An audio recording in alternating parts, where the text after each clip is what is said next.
بسم اللہ الرحمن الرحیم الحمد للہ وکفا والسلام علی عبادہ الذین اصطفیٰ اما بعد۔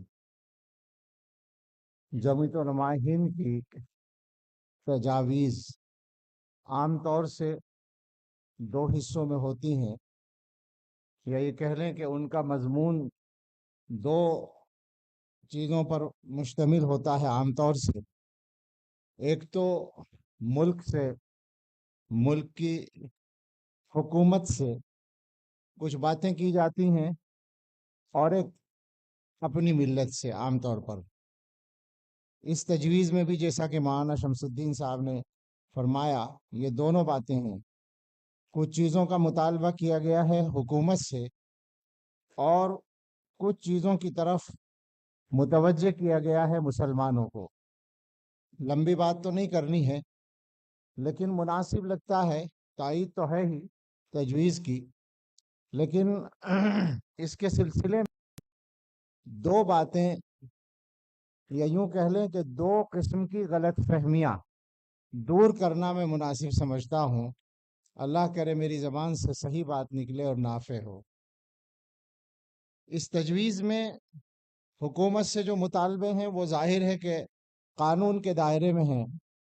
کسی بھی مہذب معاشرے کے لیے یہ بات خطرے کی گھنٹی کی حیثیت رکھتی ہے کہ اس میں کوئی طبقہ وہاں رہنے والے کسی طبقے کو یا اس کے مذہب کو مہم کے طور پر نشانہ بنائے، اور اس کے لیے وہ محنت کرے اور پروپیگنڈے اور جھوٹ کا سہارا لے۔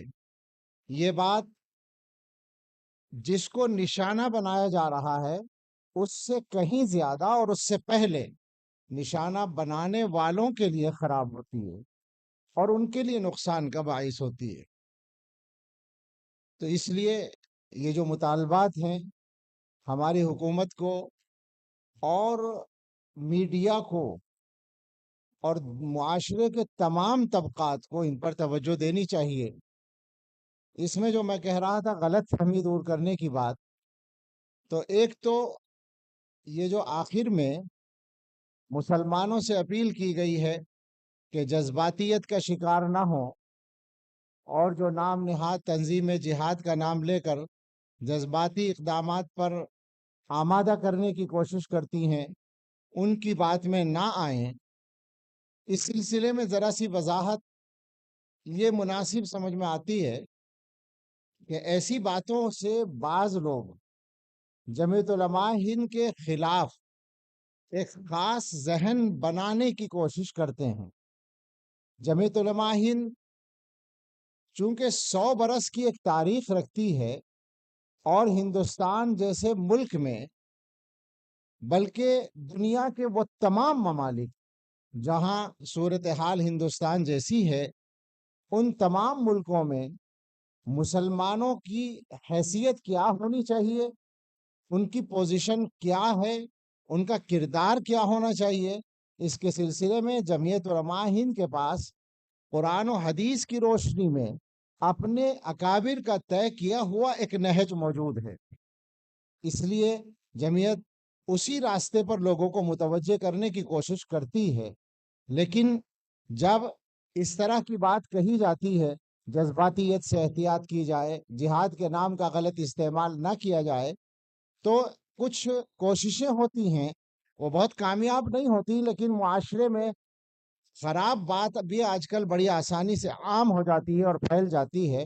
اس لیے یہ عرض کرنا ہے کہ جمعیت علماء ہند کی اس اپیل کا یہ مطلب بالکل نہیں ہوتا کہ مسلمان اپنے مذہب کے سلسلے میں کوئی سمجھوتا کر لیں، یا اپنے مذہب کے کسی ایک جز کے بارے میں بھی کمزور رویے کا مظاہرہ کریں۔ یہ مطلب جمعیت علماء کا بالکل نہیں ہوتا۔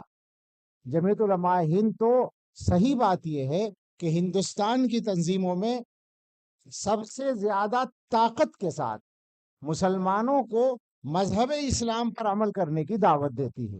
جمعیت کا اس سلسلے میں جو پیغام ہے وہ بالکل صاف ہے کہ ہندوستان ہو یا دنیا کا کوئی علاقہ ہو، ہم جہاں رہیں گے مسلمان بن کر رہیں گے، ہم جہاں رہیں گے اپنے کلمے کی بلندی کے ساتھ رہیں گے، ہم جہاں رہیں گے اپنی نمازوں کے ساتھ رہیں گے، اپنے روزوں کے ساتھ رہیں گے، اپنی داڑھی ٹوپی اور کرتے پاجامے کے ساتھ رہیں گے، ہم جہاں رہیں گے اپنے دین کے تمام شعائر کے ساتھ رہیں گے، ہم اپنی تہذیب و ثقافت کے ساتھ رہیں گے۔ یہ بالکل کھلا پیغام ہے، اور اس سلسلے میں ادنا سمجھوتے کی کوئی گنجائش نہیں ہے۔ لیکن اسی کے ساتھ ساتھ ہم یہ پورا اطمینان رکھتے ہیں کہ جب کوئی مسلمان اپنے مذہب کا پورا پابند ہوتا ہے تو وہ جذباتیت کا شکار نہیں ہوتا اور وہ غلط اقدامات نہیں کرتا۔ مسلمان کے پاس ایک شریعت ہے، جہاد اسلام کے احکام میں سے ایک حکم ہے، اس کی بھی شرطیں ہیں، اس کی بھی تفصیلات ہیں۔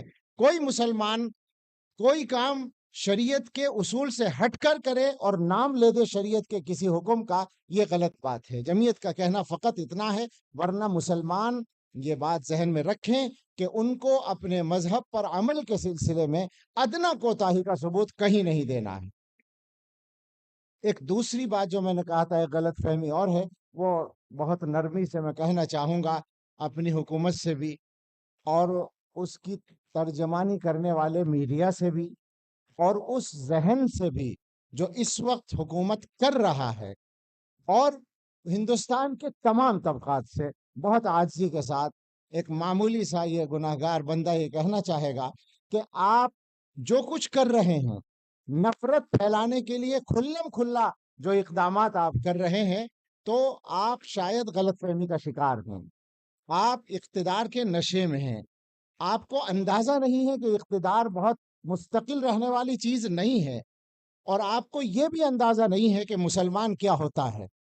آپ اس بات کی طرف سے کسی غلط فہمی کے شکار نہ رہیں کہ آپ کی یہ حرکتیں، آپ کی یہ اشتعال انگیزی، انشاءاللہ مسلمان اس کی وجہ سے اشتعال میں تو نہیں آئے گا، لیکن آپ یہ نہ سوچیں کہ آپ گالیاں دے کر یا دھمکیاں دے کر مسلمانوں کا ہندوستان سے نام و نشان مٹا دیں گے۔ ایسا قیامت تک نہیں ہو سکتا۔